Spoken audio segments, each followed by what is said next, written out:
नमस्कार। News track में आपका स्वागत है। मैं हूं योगेश मिश्र। देश की सियासत में पूर्व प्रधानमंत्री नरसिम्हा राव को एक गूढ़ राजनेता माना जाता है।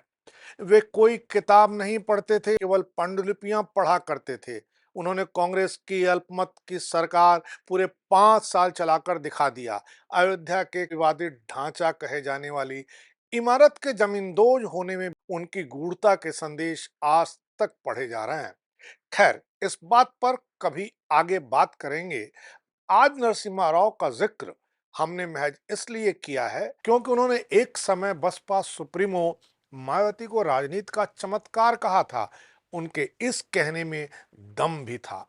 मायावती अपने दौर की इकलौती ऐसी नेता रही हैं जो अपना वोट बैंक जिसे चाहती, जब चाहती ट्रांसफर कराने की हैसियत रखती थी। यह हुनर किसी और राजनेता में देखा और सुना ही नहीं गया। पर आज चमत्कार करने वाली राजनेता का जनाधार लगातार सिमटता जा रहा है। उत्तर प्रदेश विधानसभा को छोड़ दें तो देश के किसी भी सदन में उनका कोई भी नुमाइंदा नहीं है। उत्तर प्रदेश में भी विधानसभा की केवल एक सीट मायावती के पास है, पर उनके इकलौते विधायक उमाशंकर सिंह की विजय की वजह केवल मायावती नहीं बल्कि खुद उमाशंकर सिंह भी हैं। उमाशंकर सिंह एक बड़े ठेकेदार हैं। उनके विजय का कारण समझने के लिए इतना ही पर्याप्त है कि वह मायावती के जितने प्रिय हैं उससे कम प्रिय उत्तर प्रदेश के मुख्यमंत्री योगी आदित्यनाथ के नहीं हैं। खैर, अगर मायावती के पार्टी के परफॉर्मेंस की बात करें तो अब इनका दल जमानत जब्त कराने वाले दलों की श्रेणी में आ गया है।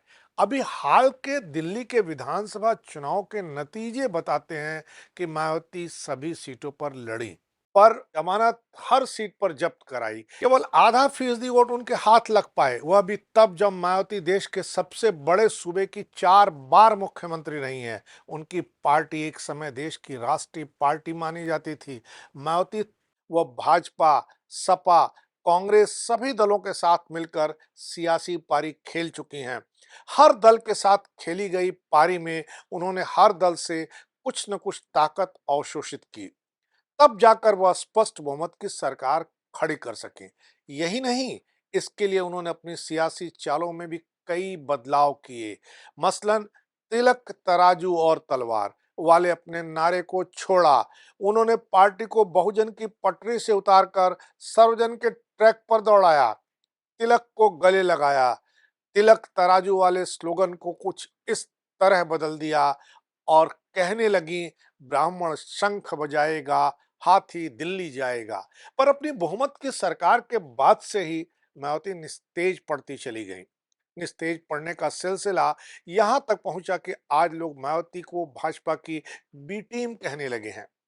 लोगों में मायावती के टिकट को लेकर आकर्षण खत्म हो गया है। वह भी तब जब एक समय मायावती के टिकटों के दाम आसमान छूते थे। बावजूद इसके जिसके हाथ मायावती का टिकट लग जाता था वह बहन जी का शुक्रगुजार होता था। मायावती के टिकटों के सबसे बेहतर स्ट्राइक रेट की वजह से उत्तर प्रदेश में तमाम ठेकेदार धनबली, बाहुबली और माफिया माननीय बनने में कामयाब हो गए। पर यह मायावती का ही हुनर था कि वह इनके भी नकेल कसने में कामयाब होती रहीं। कभी उन्होंने ऐसे तत्वों को उनके हिसाब से काम करने की अनुमति नहीं दी। अब मायावती और उनके दल के उत्थान से पतन और फर्श से अर्श की यात्रा पर नजर डालते हैं। बसपा की स्थापना 1984 में कांशीराम जी ने की थी। पार्टी को हाथी चुनाव चिन्ह हाथ लग गया। बहुजन समाज पार्टी ने उत्तर प्रदेश में अपना पहला विधानसभा चुनाव 1989 में लड़ा। इस चुनाव में पार्टी ने 206 सीटों पर उम्मीदवार उतारे और कुल 9.41% वोट हासिल हुए, पर खाता ही नहीं खुल पाया। बसपा ने दूसरा चुनाव उत्तर प्रदेश में 1991 में लड़ा। इस चुनाव में पार्टी ने फिर 164 सीटों पर ही उम्मीदवार उतारे। उसे 9.44% वोट हाथ लगे और बसपा 12 सीटें जीतने में कामयाब हो गई। मायावती की पार्टी ने उत्तर प्रदेश में अपना तीसरा विधानसभा चुनाव 1993 में लड़ा। इस चुनाव में पार्टी ने फिर केवल 164 सीटों पर ही उम्मीदवार उतारे। उसे 11.12% वोट हासिल हुए, पर वह 67 सीटें जीतने में कामयाब हुई। यह बहुजन समाज पार्टी की सबसे बड़ी उपलब्धि उस समय की थी। इस चुनाव से पहले ही बसपा और समाजवादी पार्टी का गठबंधन हो गया था। मुलायम सिंह मुख्यमंत्री बने। हालांकि यह सरकार ज्यादा समय तक नहीं चली। बाद में बसपा ने भारतीय जनता पार्टी के साथ मिलकर सरकार बनाई। 1996 में विधानसभा चुनाव हुए। बसपा ने 298 सीटों पर चुनाव लड़ा। बसपा को 19.64% वोट हाथ लगे और फिर वो 67 सीटें जीतने में कामयाब हो गई। भाजपा के समर्थन से पहली बार मायावती मुख्यमंत्री बनी, लेकिन मायावती की यह सरकार सिर्फ 4 महीने चल पाई। 2002 के विधानसभा चुनाव आए। बसपा ने इस विधानसभा चुनाव में 403 सीटों पर अपने उम्मीदवार खड़े किए। 23.06% वोट हासिल हुए और उसे 98 सीटें फिर मिल गई। भाजपा के साथ गठबंधन कर मायावती तीसरी बार मुख्यमंत्री बनी, लेकिन यह गठबंधन भी कुछ ही महीनों में टूट गया। 2007 के विधानसभा चुनाव आए, जिसमें बसपा ने सर्वश्रेष्ठ प्रदर्शन किया। बसपा ने 403 उम्मीदवार उतारे, जिसमें 206 सीटें जीतने में कामयाब रही। यह स्पष्ट बहुमत अपने बलबूते पर हासिल किया। 30.43% वोट उसके हाथ लगे। पहली बार पूर्ण बहुमत की सरकार बनी और मायावती 5 साल तक मुख्यमंत्री रही। 2012 के विधानसभा चुनाव आए। बसपा को 80 सीटें हाथ लगी। 25.91% वोट मिला। समाजवादी पार्टी ने चुनाव जीतकर अखिलेश यादव को मुख्यमंत्री बनाया। 2017 विधानसभा चुनाव आए। बसपा को सिर्फ 19 सीटें हाथ लगी। वोट शेयर उसका 22.23% रह गया। भाजपा ने स्पष्ट बहुमत की सरकार बनाई। योगी आदित्यनाथ को मुख्यमंत्री बनाया। 2022 के चुनाव में बसपा केवल एक सीट जीत पाई। वोट शेयर उसका गिरकर 12.83% ही रह गया। अब बहुजन समाज पार्टी के लोकसभा में प्रदर्शन पर भी चर्चा जरूरी हो जाती है। 2004 के लोकसभा चुनाव में बसपा ने 24.67% वोट शेयर के साथ 19 सीटें जीती। 2009 के चुनाव में 27.42% वोट उसे हासिल हुए और 20 सीटें जीतने में कामयाब हो गई। 2014 के चुनाव में बसपा खाता नहीं खोल पाई, लेकिन उसे तकरीबन 20% वोट हाथ लग गए। 2019 के चुनाव में समाजवादी पार्टी के साथ गठबंधन के बाद बसपा का वोट शेयर बढ़कर 22.43% हुआ और उसके 10 सांसद जीतने में कामयाब हुए। 2024 में बसपा का प्रदर्शन बहुत खराब हुआ। उसके 50 से ज्यादा उम्मीदवार ऐसे थे जो 1000 वोट भी जुटा पाने में कामयाब नहीं हुए। बसपा ने लंबी पारी गठबंधन की भी खेली है, इसलिए गठबंधन की सियासत का जिक्र भी जरूरी है। 1993 में सपा के साथ गठबंधन में बसपा को 67 सीटें मिली। 1996 में कांग्रेस के साथ गठबंधन में भी इतनी ही सीटें मिली। सपा के साथ 2019 के गठबंधन में 10 लोकसभा सीटें मिली। 1975 में मायावती ने दिल्ली विश्वविद्यालय से कालिंदी कॉलेज से कला में स्नातक की डिग्री हासिल की। 1976 में उन्होंने मेरठ विश्वविद्यालय से बीएड किया। 1983 में दिल्ली विश्वविद्यालय से एलएलबी की उपाधि हासिल की।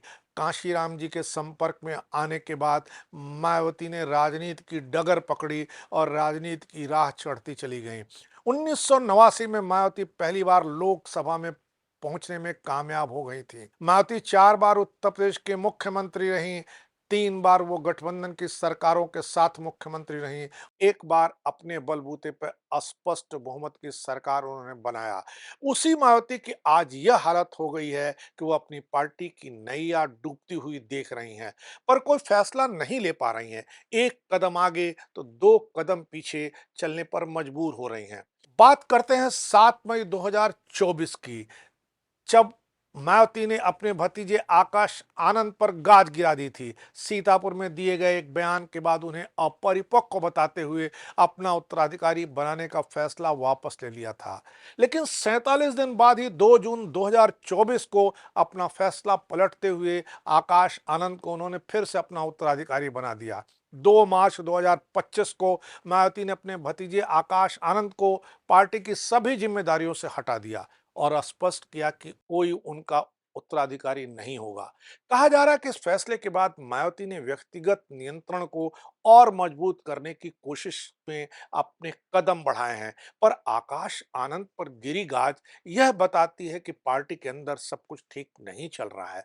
बहुजन हिताय बहुजन सुखाय का नारा देने वाले हर बसपा कार्यकर्ता के दिलो दिमाग में पार्टी और अपनी बहन जी को लेकर बहुत कुछ घूम रहा है। मायावती के समर्थकों और कार्यकर्ताओं के लिए मायावती का मायालोक समझ से परे हो रहा है। हाल के वर्षों में बसपा का वोट शेयर और सीटें लगातार घटती चली जा रही हैं।